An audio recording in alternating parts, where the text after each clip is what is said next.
My name is Graham Ellis. I was supposed to be discharged from the hospital on Saturday, but on Friday afternoon, I walked out early. Minor procedure. Clean bill of health. I didn't tell my wife, Delilah. I thought it'd be a sweet surprise. I imagined her smile. I imagined her making tea in the kitchen, humming. Instead, I walked through our front door and found her in our bed, with another man. I didn't shout. I didn't speak. I just walked out and never looked back. I remember the sunlight tipping through the curtained windows of our bedroom that morning, the pattern of golden stripes stretching across the white duvet. I remember the scent of rich coffee, still warm in its pot on the nightstand, mingling with the floral note of Delilah's shampoo.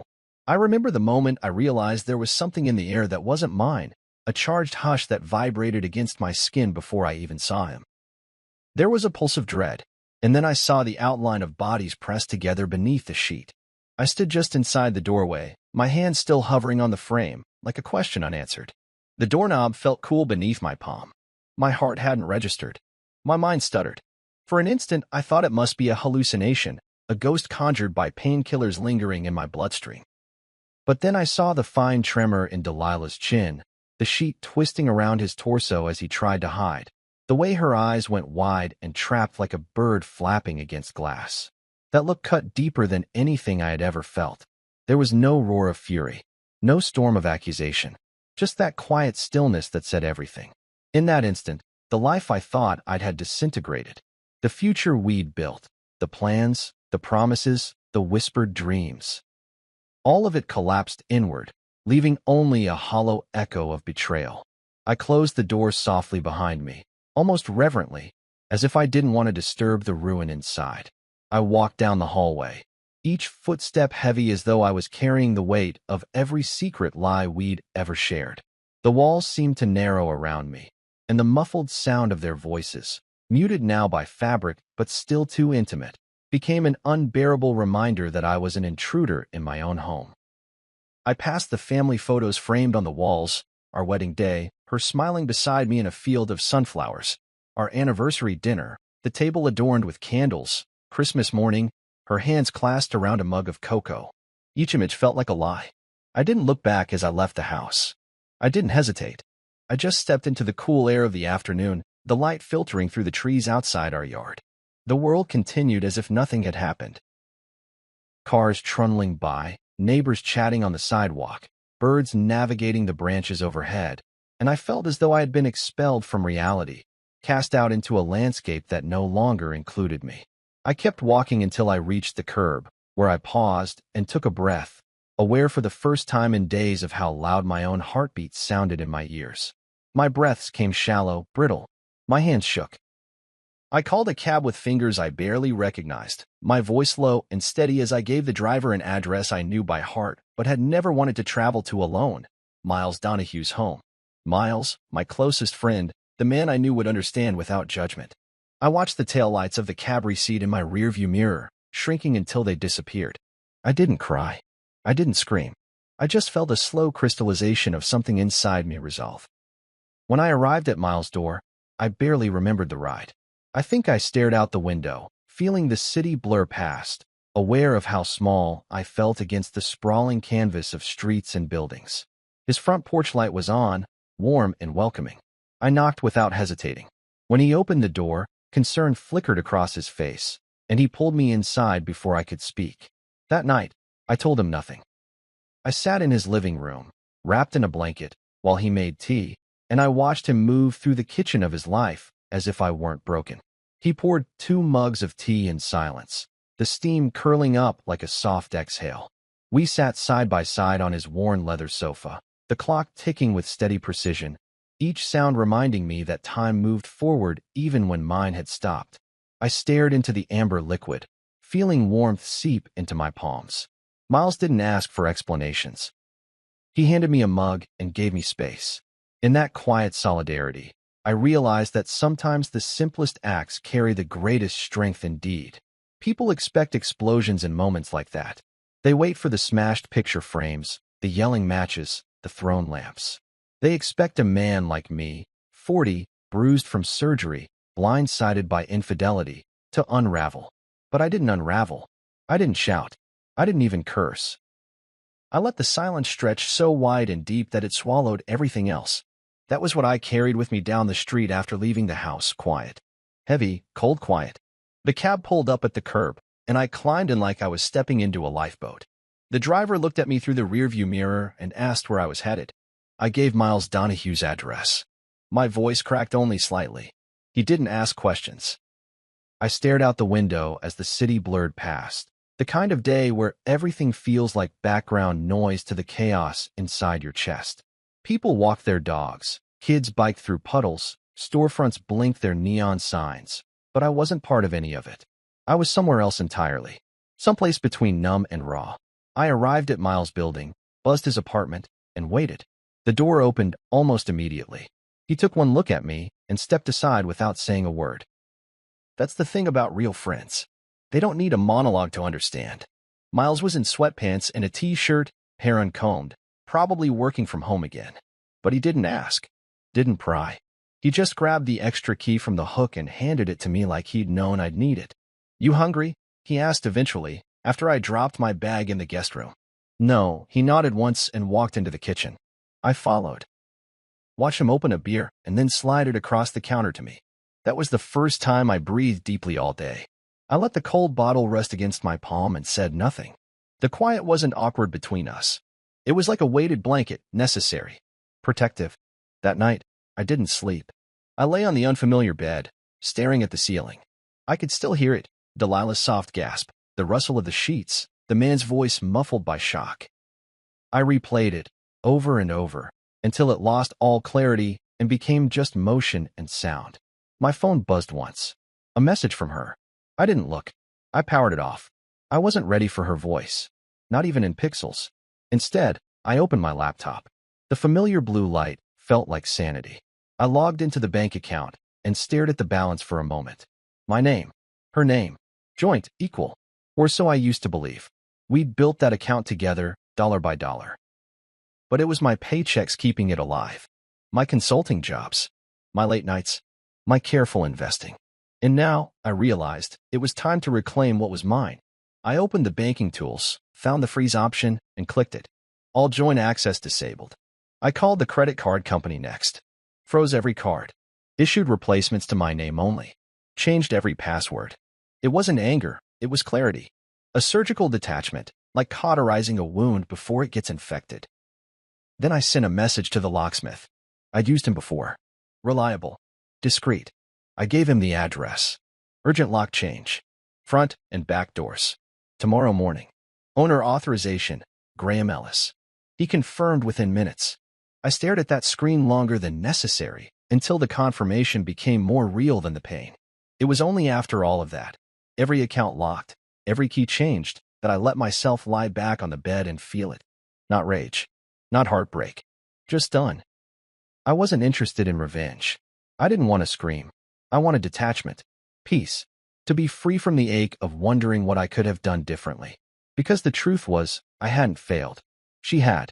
And I wasn't going to carry her failure on my back. The next morning, Miles was already up. He handed me coffee like we were just two guys on a Saturday morning. I appreciated that. No drama. No talk to me, man. Just space.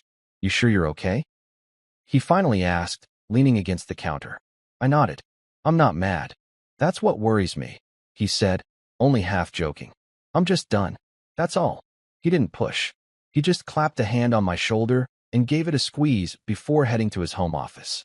And for the rest of the morning, I sat at the breakfast table, writing a list of everything I still needed to sever. Car insurance, subscriptions, business ties, and then her. I didn't respond to her texts. I didn't answer her calls. And when the voice messages started, I deleted them unheard. Because here's what people don't understand.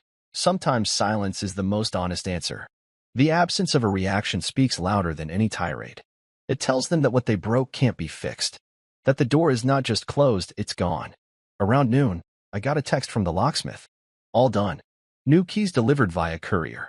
Old locks disposed of. I stared at the message and felt the first real breath fill my lungs since leaving the hospital. And that was when it really hit me. I wasn't going back. Not just to the house. Not to her. Not to who I was when I walked through that door.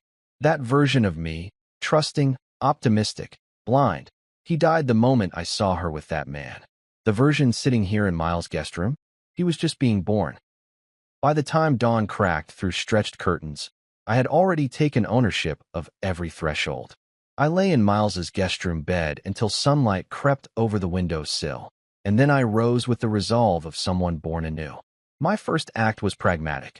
I dialed Marla Voss, the divorce attorney who had promised to bulldoze any attempt Delilah made to claim my assets. Her voice was sharp and efficient. "All your paperwork arrived," she said. "Locks change. Excellent. That secures your positional advantage." I didn't need sympathy. I needed precision, and Marla delivered it like a scalpel.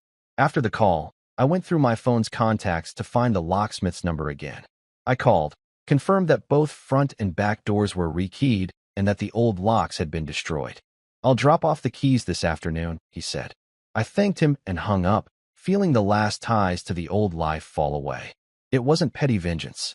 It was self-preservation. When someone betrays your trust, you sever the connection before their lies can corrode your future.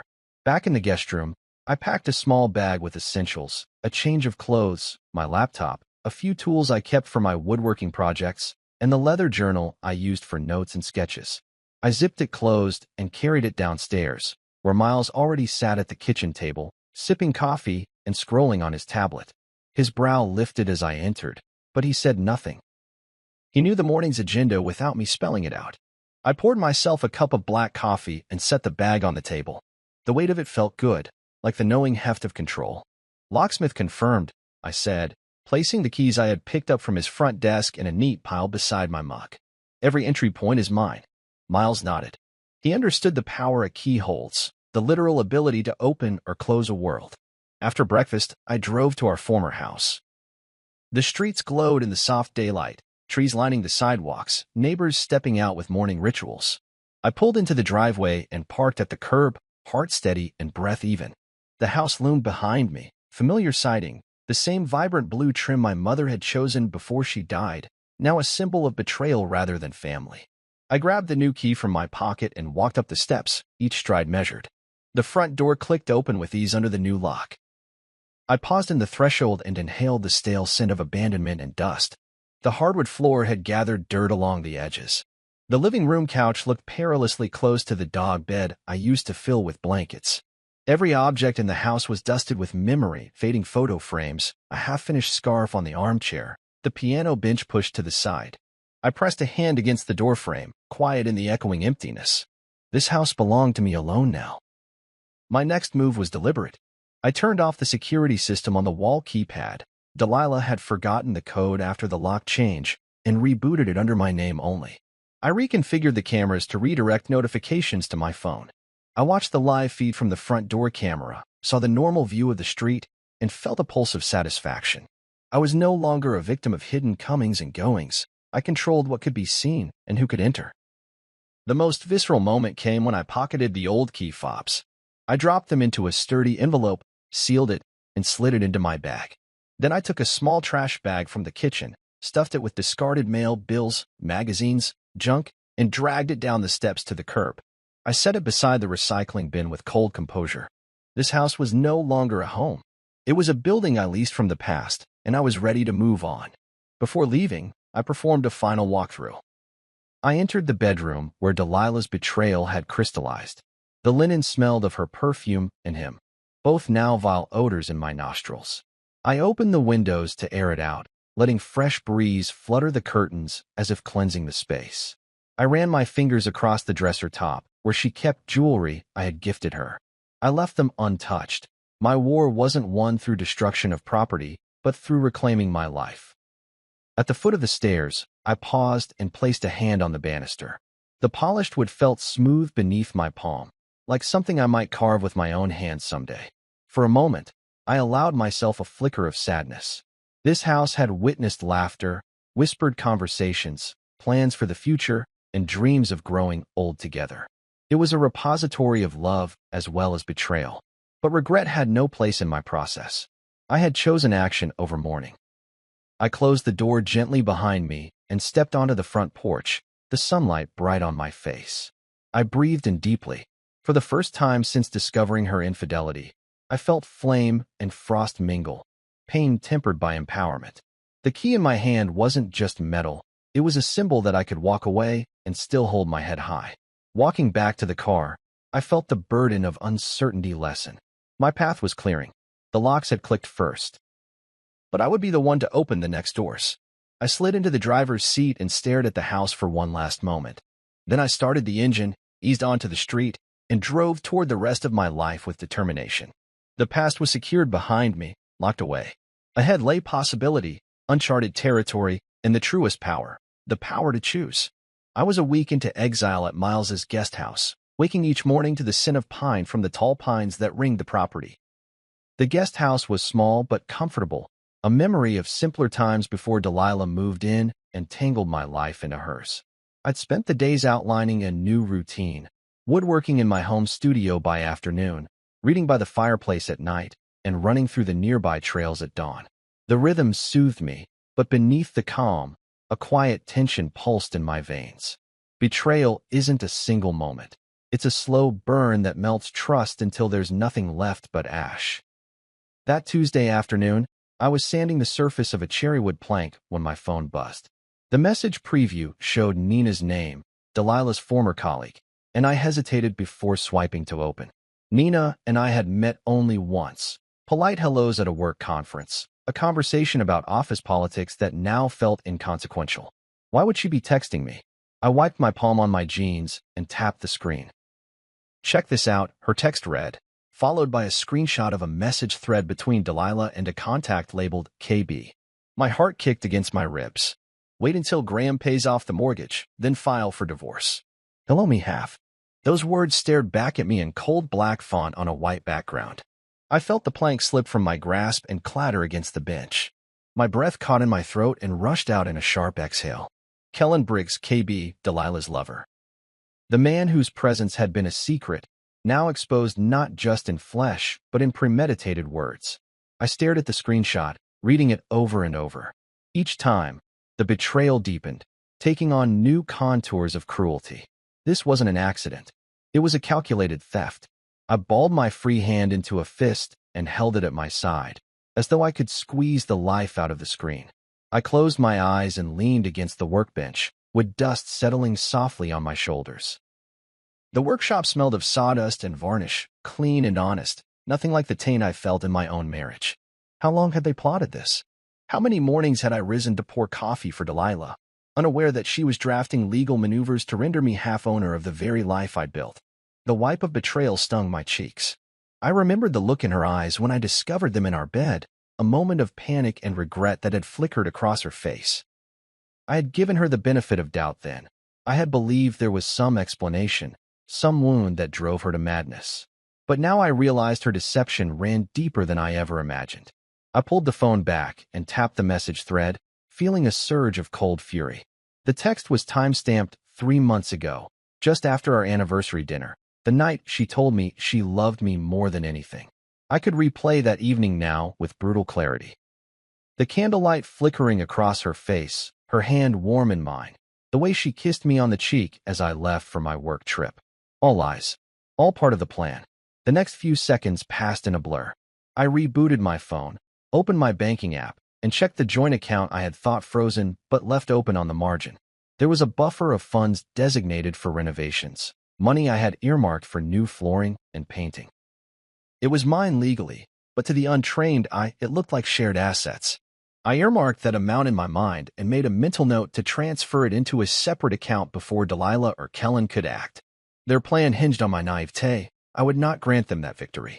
I set the phone down gently as if it were an object too fragile for my raw emotion. I wiped my hands on my apron and ran outside, the chill of autumn air hitting me like a slap. The workshop's sliding door creaked open. Tall grass of Miles's estate rippled in the breeze. I sank onto the bench beneath the oak tree, head bowed, plotting my response. I had already enlisted Miles's help with the initial locks and finances, and Marla was preparing our legal stance. Now I would need evidence of premeditation. This screenshot was the smoking gun. I opened my phone again and forwarded the image to Marla with a note. These were taken from Delilah's phone by a mutual friend. "I need to use them in court." Within minutes she replied, "Excellent. We'll file an amendment to the petition. This proves intent and fraud." Hearing her words was like finding an anchor in crashing waves. I nodded to myself, feeling the coil of determination tighten within me. That evening, I met Miles at his kitchen table, the overhead lamp casting a bright pool of light across our workspace. He poured 2 glasses of bourbon and handed one to me without a word. We sat across from each other, the weight of what I had discovered hanging between us. He raised his glass. "To premeditated thieves," he said softly. I clinked my glass against his. The burn of the bourbon mirrored the fire in my chest. We spent the next hour mapping our strategy.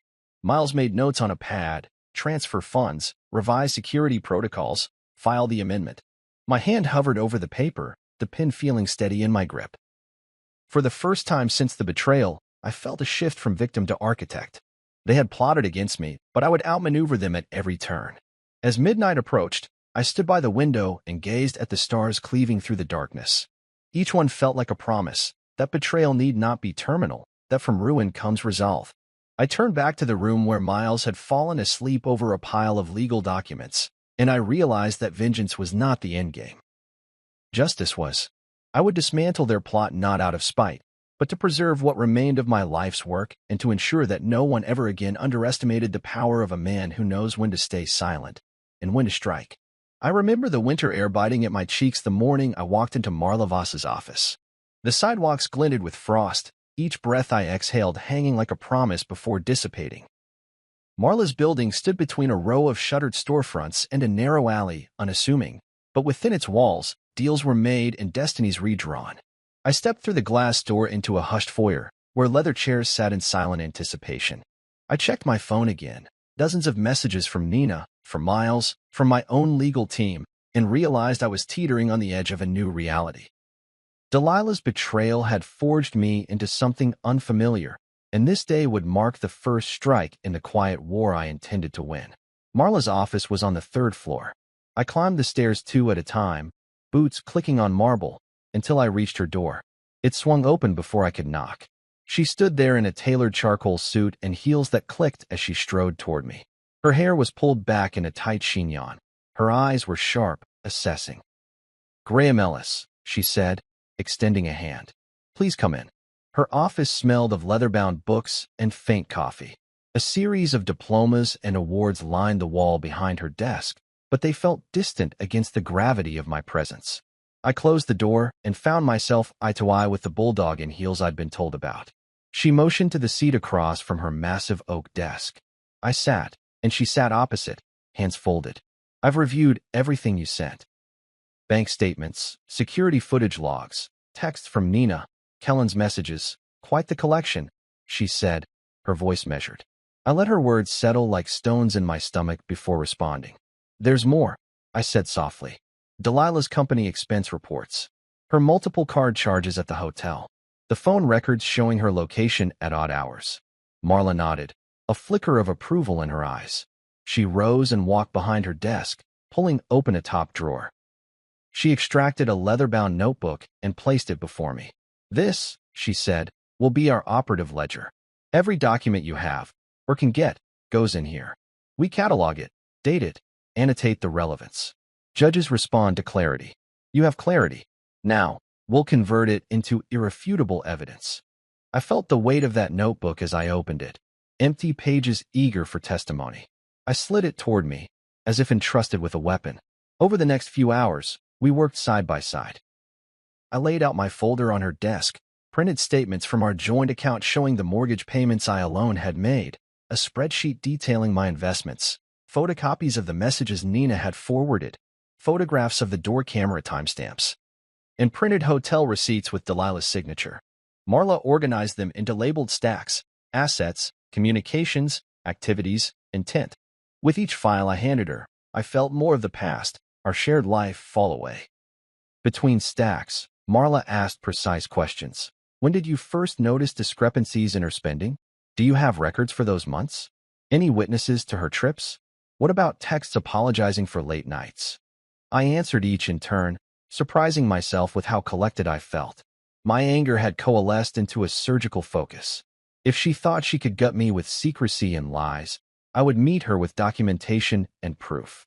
By mid-afternoon, the desk was a mosaic of evidence. Marla stood and retrieved a roll of wide teal tape. She walked the librarian's line between the stacks, binding each category with neat strips and tabs. "This," she said, holding up the first bundle, "is your foundation. We'll file these with the court in the amendment, along with a motion to designate Delilah's behavior as fraudulent concealment." Fraudulent concealment. The term felt like justice incarnate. It named what she'd done, a deliberate withholding of truth to manipulate outcomes. She paused and looked me in the eye. "Graham, your case is open and shut.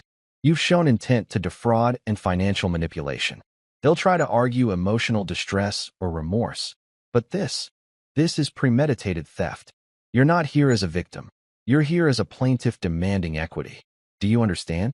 My chest filled with something fierce, relief, maybe, or anticipation. I nodded. "I understand." In that moment, I realized the scales were tipping. I had stepped from the periphery of my own divorce into its very center, armed with evidence and counsel. Marla arranged the bundles into her briefcase and fastened the latches. "I'll get these copied and sealed with the court clerk tomorrow," she said. "Then we schedule the amendment hearing. In the meantime, I need any additional records you find, emails, voicemails, receipts. Bring them to me." I agreed, already thinking of the logs from our utility bills, the credit card statements for her personal shopping sprees, any hint of secret expense. No stone would go unturned. I rose to leave, but Marla stopped me with a soft tap on the shoulder. "One more thing," she said. "Public perception matters. Keep this under wraps. No posts on social media. No discussions with friends or colleagues. Let them believe you're the calm, collected petitioner. You want the judge to see that you're not lashing out. You're demanding fairness." She offered a courteous nod, and I left her office feeling both burdened and empowered. Outside, the frost had melted into slippery puddles that reflected the sky. I pulled my coat tighter and made my way to the car, clutching Marla's notebook like a map to freedom. With each step, I felt the weight of betrayal give way to the momentum of action. Gathering stones wasn't easy. It took time, effort, and the willingness to relive every wound.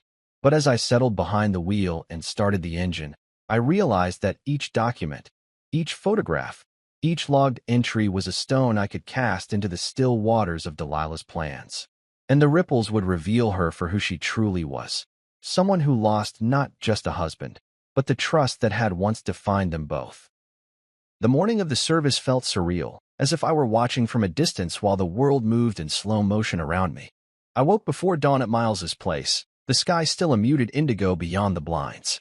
I dressed deliberately, navy slacks, crisp white shirt, the charcoal overcoat Delilah had once complimented, and took a deep breath in front of the mirror. The reflection looked like me, but I carried a different weight now, purpose. This wasn't about anger or revenge. It was about closure, about ensuring that the betrayal she'd enacted so casually would meet the full measure of the law. Miles met me at the door with 2 cups of black coffee. "Today's the day," he said quietly, his eyes sharp and steady. He tracked down the process server, a retired colleague with a reputation for discretion, and confirmed the location and approximate time. Delilah was hosting her monthly book club brunch at Avery's Cafe, a place she'd chosen for its bright windows and communal tables. Perfectly public, perfectly deliberate. I set the coffee aside and slipped the envelope containing the divorce petition and evidence into the inner pocket of my coat. Inside were the affidavits, the amended petition citing fraudulent concealment, and still frames from our security camera, images of her lover entering our bedroom at odd hours. Each document bore the weight of months of covert planning on her part, and I carried them like proof of her systematic theft. We drove in Miles's SUV, the engine humming as we wound through the quiet streets toward the cafe. The sky lightened to periwinkle, the streetlights blinked off one by one, and the morning air carried the scent of damp pavement and blooming magnolias. Miles parked a block away. "We don't want to draw attention," he said softly. I nodded. I pulled the car door closed behind me and adjusted the lapel of my coat. Although Miles was there to support me, today I would take the final step alone. I approached the cafe, nerves humming beneath my calm exterior. Through the front window, I saw Delilah seated at a long table with her book club, 6 women in pastel jackets, leather-bound copies of the latest bestseller spread in front of them. She was laughing at someone's joke, hair brushed into an effortless swirl, the soft makeup I had once adored framing her face. She looked nothing like a wife about to be served papers. She looked like the center of a world I no longer inhabited. A faint ache pressed at my chest, but I swallowed it down. This was not the time for sentiment. I opened the door and stepped inside. The bell chimed, and chatter paused for an instant. It was as though time flickered, caught between heartbeats. I gave a polite nod to the barista, who offered a tentative smile, and strode toward the process server, a tall man in a charcoal suit, briefcase in hand. He stood near the back of the cafe, casually observing. When he caught my eye, he inclined his head and reached into the briefcase, extracting a crisp envelope. I met Delilah's gaze across the room, and for a moment, her laughter stilled. The color drained from her cheeks as she saw me approach. The room felt pin-drop silent as I stopped at the end of her table. She looked down at the envelope, confusion and rising panic warring on her face. I spoke softly but clearly, words chosen with intention. Delilah, these are your official documents. Please open them. I watched as her hand trembled, the envelope sliding from my grasp into hers like a stone. She stared at it, then at me, eyes wide and uncomprehending. Her book club friends leaned in, murmuring questions. The server stood close, his presence a quiet assurance that the delivery was final and irrevocable. Delilah slit the envelope and pulled out the papers. Her hand shook so badly that the documents fluttered. She unfolded the sheets, the text blurring as her eyes darted across the pages. I saw her lips part, forming a soundless protest, but no words came. The header read Ellis v. Ellis, docket no. 2025, FC 0784, followed by the amendment petition cataloging her months of financial scheming and infidelity. The exhibits, credit card statements, transcript of Nina's screenshot, timestamps from the security cam, were organized with ruthless clarity. Below, the prayer for relief demanded equitable distribution of assets and punitive damages for fraudulent concealment. She looked up at me, voice barely a whisper. Graham, but I didn't let her finish. I held her gaze steadily, letting the silence expand until it swallowed whatever excuse she might have mustered. Around us, the cafe resumed its bustle. Forks clinked on plates, the hiss of steam from the espresso machine resumed, but Delilah's world had tilted off its axis. I turned on my heel and walked straight out of the cafe, the door chiming again behind me. Outside, Miles waited at the curb. The morning sun had broken free from clouds, gilding the street in soft gold. I stepped into the sunlight and closed my eyes, feeling a rush of relief. The papers had been served. The public ritual was complete. Delilah could no longer claim ignorance or spontaneity. Her plan stood exposed, documented, and dated. Miles placed a hand on my shoulder. Done, he said simply. I nodded, feeling the tension ease from my shoulders in a rush of calm. There were battles still ahead.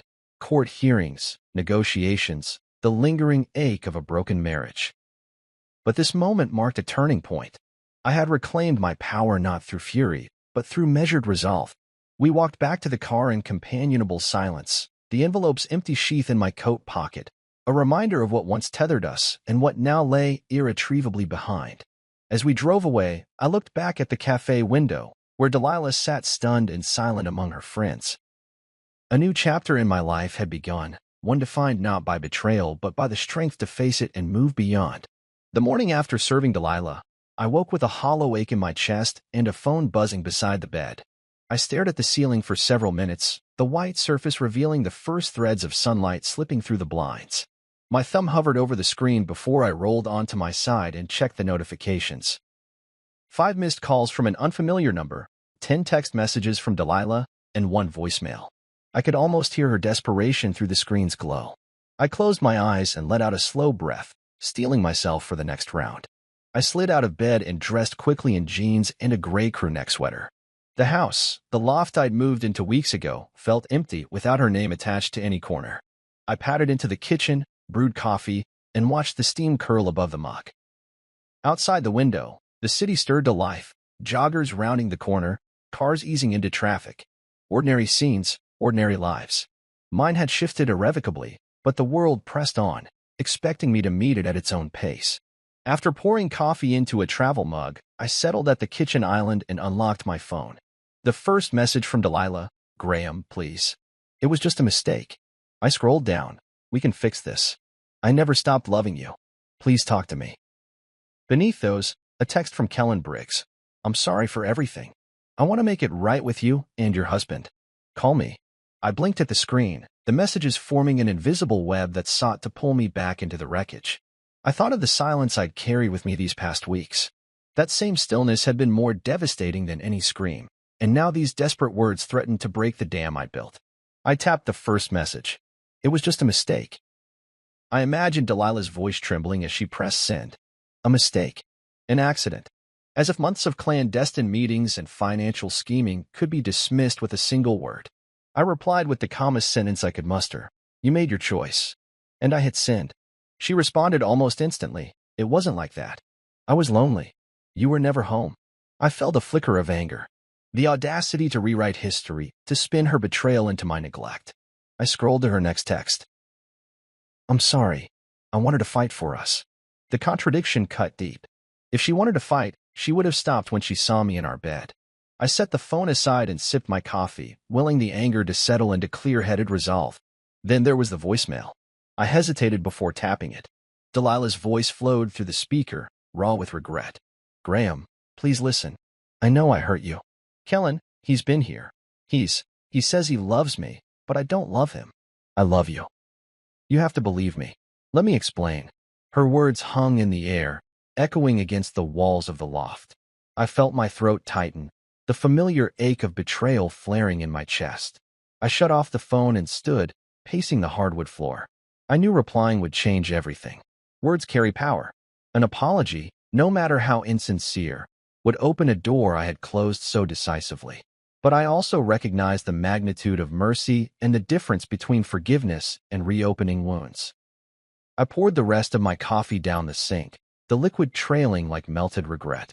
Minutes later, I pulled out my laptop, opened my email, and drafted a message to Marla. Delilah and Kellen are both contacting me. She's pleading, he's apologizing. My instinct is to ignore them, but I want your advice before I respond. I hit send, leaning back in my chair as the sun climbed higher. Miles had warned me, emotional entanglements only complicated legal strategy. If I replied without counsel, I risked giving Delilah leverage. Nearly an hour passed before Marla's response arrived. Ignore all contact until instructed otherwise. Any reply may be used against you. The court will see her appeals to emotion as manipulation. Stay silent. Let the motion speak. Her words were blunt, but exactly what I needed. I exhaled, feeling the tight coil in my chest loosen. Silence remained my strongest ally. Still, the messages weighed on me. By midday, they had become a litany. Text after text, voicemail after voicemail. Kellen's apologies were more restrained, a note of sympathy for my pain, but also a plea for understanding, an attempt to absolve himself. I never meant for this to happen, he wrote. I thought she was unhappy. I wanted to help. I tapped out a single line beneath his message. I don't need you to help. The reply felt like flinging a pebble into a stormy sea, insignificant, but necessary. That evening, I met Miles at our favorite bar, a low-key spot with warm lighting and worn leather booths. We sat in a corner, drinks before us. I told him about the messages, the attempts to salvage something that no longer existed. He nodded, eyebrows knitting together. She's testing your boundaries, he said, his voice low. Every message is an attempt to crack the armor you've built. He tapped the table. Don't give them the war cry they want. Keep the peace you need. I agreed, clinking glasses and draining my whiskey. The amber liquid warmed me, and I felt gratitude for Miles's steady presence. He reminded me that I wasn't alone in this. Betrayal may be personal, but recovery is a shared journey. When I returned home, the messages were still there. I opened the phone, selected all Delilah's threads, and tapped delete. A prompt asked if I was sure. I paused, finger hovering. Then I confirmed. The entire conversation vanished into the digital void. I repeated the process for Kellen's messages. With that final tap, I severed the last link that tethered me to their regret. In the quiet aftermath, I stood by the window and looked out at the city skyline. Lights from nearby buildings flickered on as dusk approached. The sky glowed in shades of orange and purple, a canvas of promise after turmoil. My phone lay silent on the table. My heart felt lighter, as if the weight of their pleas had lifted. Silence, once again, became my dearest ally. In its embrace, I found clarity and peace, proof that sometimes the most powerful answer is no answer at all. I turned from the window, ready to step into the next chapter of my life. unburdened by their entreaties and resolute in the quiet strength I had forged. I stood in the foyer of the house I once called home, the place where every hallway echoed with laughter, every window framed a memory, and every creak of the floorboards carried a whisper of Delilah's voice. The walls still bore the soft gray paint we picked together on a lazy Sunday, the color I once thought symbolized our calm and security. Now it felt like a stage set, a backdrop for betrayal. I ran my hand along the banister, the polished wood smooth under my fingertips, and in that moment I understood that this house had become a mausoleum of broken promises. It was time to let it go. The real estate agent had arrived early that morning. A poised woman named Carol, she moved through each room with clinical efficiency, tapping a tablet and nodding as she surveyed the hardwood floors, the updated kitchen appliances, and the sun-drenched living room. She remarked on the high ceiling and the built-in bookshelves I'd installed, the custom cabinets in the workshop below. Everything I had built, every bolt I'd tightened, every plank I'd sanded in my workshop, now belonged to a larger transaction beyond my control. And yet, I felt none of the regret I'd anticipated. There was relief. I could almost hear the wood breathe a sigh of release as I watched Carol take notes. I wandered into the workshop, the space where I'd spent countless evenings crafting furniture, where the scent of sawdust had become as familiar as my own heartbeat. I ran my fingers along a half-finished dining table, the one Delilah had once admired, and felt the sting of nostalgia.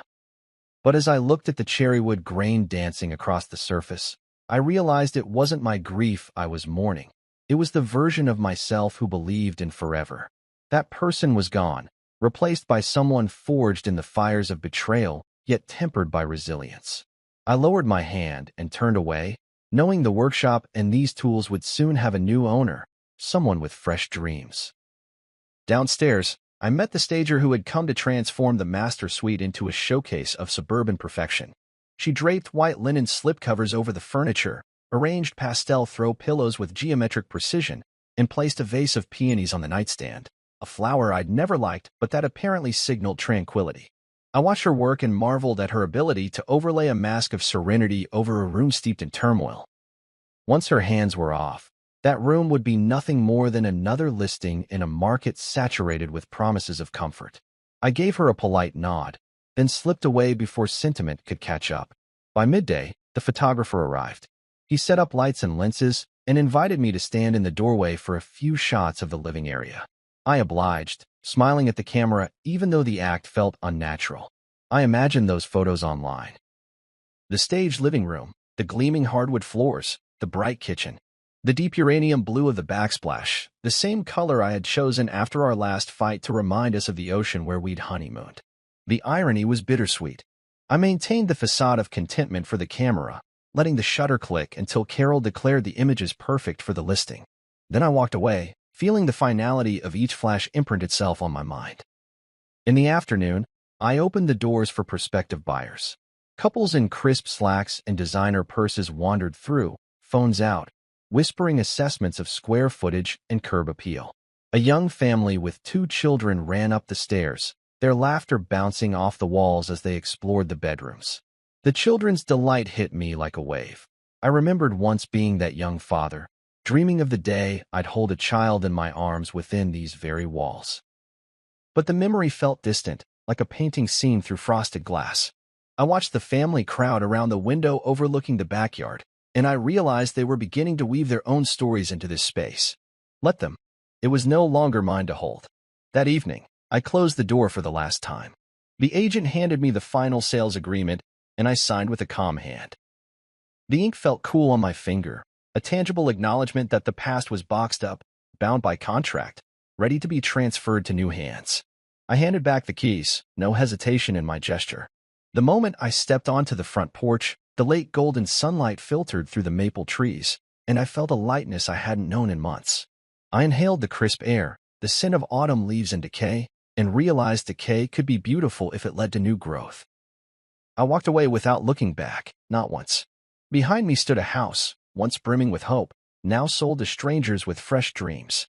Ahead of me lay the city loft I had moved into, a space that felt empty not because of loss, but because it awaited renewal. I drove away under a sky painted in twilight hues, feeling the rhythms of the road sync with my heartbeat. Each mile carried me further from the ghosts of the past and closer to a self I was still discovering.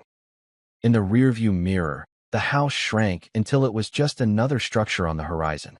In my chest, the silence blossomed into something new: possibility. 6 months had passed since the divorce was finalized, 6 months filled with the steady rhythm of rebuilding my life piece by piece.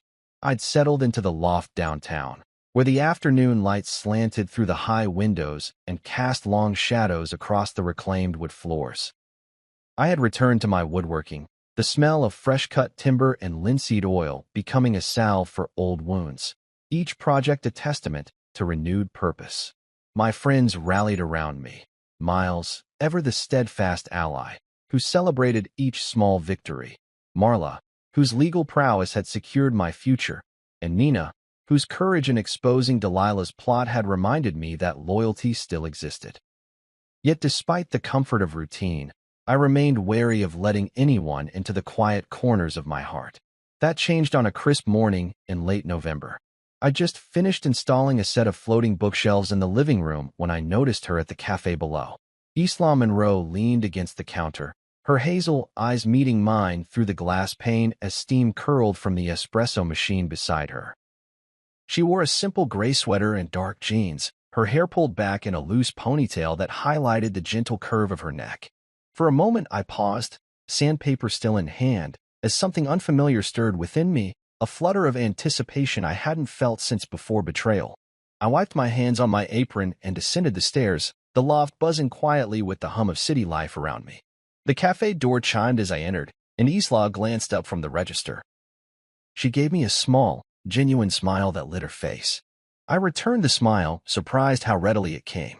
"Morning," I said, my voice steady despite the sudden tightness in my chest. "Morning, Graham," she answered, her tone warm. "Your usual?" She tapped the wooden counter where I often left my morning order, a black coffee and a maple sage scone. I nodded and leaned forward, elbows resting on the counter. There was something disarmingly honest about the way she looked at me, as if she saw me without pretense. "How's the workshop?" she asked. "Busy," I replied, though the single word felt inadequate. "Building new pieces for the holiday market." I slid a 20 across the countertop. "And you? How's business?" She chuckled softly, tucking a stray lock of hair behind her ear. "Good. Busier than ever, actually. People love the community vibe down here." Her eyes flicked toward the back, where the cafe patrons read newspapers and tapped on laptops. She returned her gaze to me. "I'm glad you're back to making things."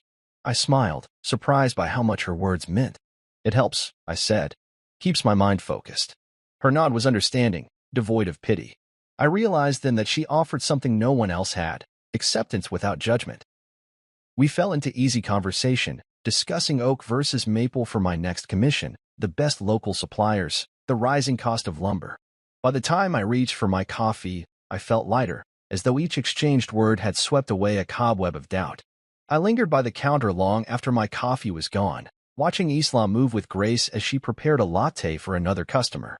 "I have a question," I said suddenly, surprising even myself. She paused, eyebrows raised ever so slightly. "Would you like to see my workshop sometime? I mean, if you're interested." The invitation surprised me, the vulnerability in offering my private creative space to someone new. When her face split into a smile that touched her eyes, I felt my heart unclench. "I'd love that," she said. Over the next few weeks, we became commonplace fixtures in each other's routines. I dropped by her cafe in the mornings. She'd stop by my loft in the afternoons. Together we experimented with woodworking techniques, hand-carving a keepsake box for her grandmother's jewelry, crafting a small side table for her reading nook. She brought tea and laughter. I brought tools and timber. In those moments, I found myself rediscovering joy in simple collaboration, in the soft clink of chisel against wood, in the shared satisfaction of a project completed. One evening, after we'd sanded and stained a reclaimed pine bench, we sat on the floor of the workshop among wood shavings and paint tins. I passed her a radio, and soft jazz filled the space. She leaned back against a sawhorse, arms wrapped around her knees, and looked at me thoughtfully. "You know," she said, "I didn't flinch when you told me your story." I blinked, uncertain. "I mean the details. The betrayal, the divorce. It could have been too heavy, but you spoke about it as simply part of your journey." Her words quieted me, not because I doubted their truth, but because hearing them out loud revealed how deeply I'd healed. It was hard, I admitted, voice low, but it's part of who I am now. I can't hide from it anymore. She nodded, reaching out to touch my forearm. Her skin was warm against the rough fabric of my sweater. And I'm glad you don't. That night, as I lay awake in my loft, I replayed her touch, her smile, the effortless way she had stepped into the fragments of my life without fear. The silence of the apartment felt different now, no longer a weary emptiness but a space of possibility. I realized that by keeping my guard too tight, I'd nearly missed the chance at something genuine. And so I decided that when morning came, I would invite her to dinner at my table in my home. The next day, I arrived at the cafe carrying a small wooden box I'd carved the night before. On its lid, I had etched her name in delicate script. I placed it on the counter and motioned for her to close the register.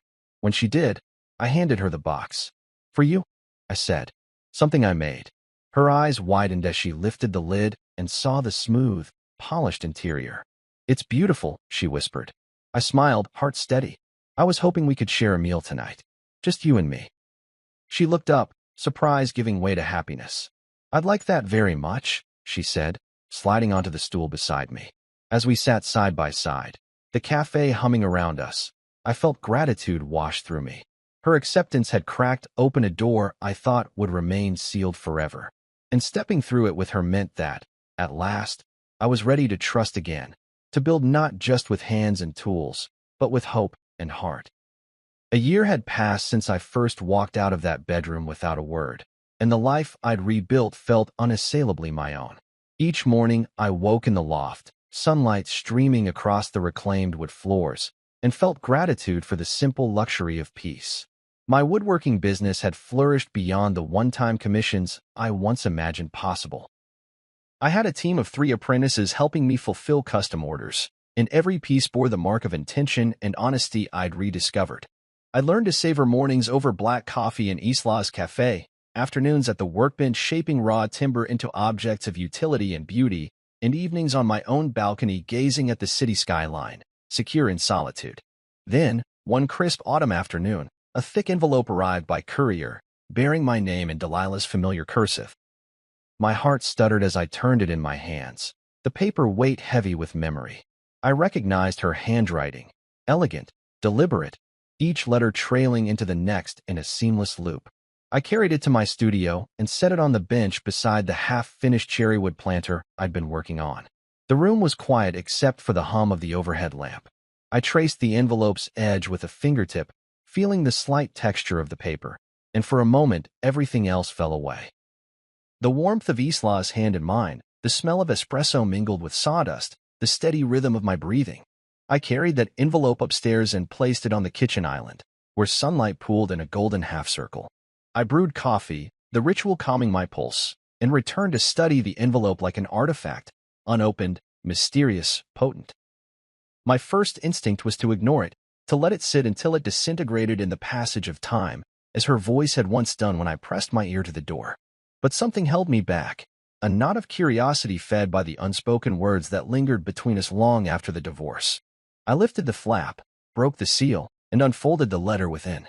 Her handwriting sprawled across the page, familiar and yet distant, each word deliberate. She wrote that she had found a box among her things containing souvenirs from our marriage.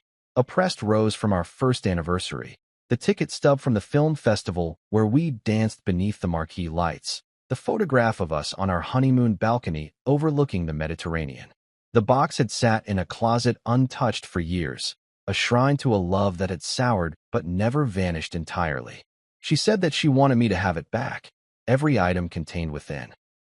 To decide whether I wished to keep those memories or discard them forever. She apologized for the timing, acknowledged the pain she'd caused, and concluded with a request: please open the box. And if you choose not to keep any of it, know that it was never my intention to burden your future. I refolded the letter and set it aside, my mind spinning like a lathe at full speed. The box, a tangible embodiment of our shared history. I remembered buying it together at a small antique shop tucked into a cobblestone alley during a trip to Savannah, its brass clasp and carved oak lid promising security and legacy. We had filled it with tokens of our life together, mementos of joy and milestone. At the time, it felt like building the foundation of something enduring. Now it threatened to reopen wounds I believed had long since healed. Time slipped past as sunlight waned and evening shadows crept across the kitchen floor. I made dinner, an unremarkable meal of pasta and sautéed vegetables, and ate mechanically, my gaze drifting to the closed box on the counter. Later, I carried a glass of whiskey into the living room and sat on the edge of the sofa, the letter and envelope resting in my lap. I realized that opening the box would be an acknowledgement of Delilah's continued presence in my life, a concession that her ghost still haunted my future. And yet, leaving it unopened felt like denying a chapter of my own story, refusing to claim that part of my past is formative. Isla joined me that night, draping an arm around my shoulders as I stared at the letter. She didn't push, she just sat with me, her warmth a counterpoint to my uncertainty. After a long moment, she asked, "Do you want to open it?" Her question was simple but loaded. I traced the grain of the wood on the armrest and considered my answer. "I don't know," I admitted. "It feels like opening that box would yank me back into a life I don't belong to anymore." She kissed the top of my head. Or it could be a way to release the past. Her words resonated, and I realized she was right. The most powerful endings often required a final step. The next morning, I brewed coffee and carried it to the studio, the box cradled in my arms. The morning sun fell through the skylight onto my workbench, illuminating the brass clasp. My tools lay in neat rows beside chisels and sandpaper, but today they remained undisturbed. I set the box before me and inhaled the mingled scents of oiled wood and faint floral perfume that lingered in its grain. My pulse accelerated, each beat a reminder that everything changed the moment I released the latch. Slowly, deliberately, I flipped up the clasp. It clicked, the sound echoing in the high-ceilinged room. I lifted the lid and peered inside. The first object I saw was the pressed rose, its petals flattened but still retaining a deep, wine-red hue. I lifted it gently, cradling it in my palm. The edges were brittle, a petal flaked away in my palm, drifting onto the bench like an autumn leaf. I turned it over and saw Delilah's handwriting on a faded slip of paper beneath it. "For our first year." A lump rose in my throat, and I blinked back moisture. I gathered the other items one by one. The ticket stub printed with the date we'd spent dancing beneath neon lights, now smudged by time. The passport photo from our honeymoon, her head tilted slightly, her eyes bright with laughter. The silver locket engraved with our initials, still glinting. Each object carried its own weight of memory, some sweet, some painful. I laid them on the bench in a row, like soldiers standing on parade before judgment. I took a deep breath, steadying myself. There was temptation to cast them aside immediately, to toss the past into the recycling bin and walk away. But I remembered Isla's words, "Release the past." Forgiveness and freedom are not synonymous with erasure. Instead, I chose to face these artifacts not as relics of a broken relationship, but as milestones in the journey that made me who I am today. I scooped up the locket and opened it to reveal the tiny photo hidden inside. Delilah's face in miniature, serene and unguarded. Oddly, the sight brought a gentle ache rather than fury. I closed the locket and slipped it into my jacket pocket. Next, I picked up the postcard she'd sent from Italy, the image of the Amalfi Coast bright against the blue sky, her message on the back echoing with hope for our future. I folded it neatly and placed it alongside the locket. One by one, I selected each piece and set it in a small wooden tray I retrieved from a shelf.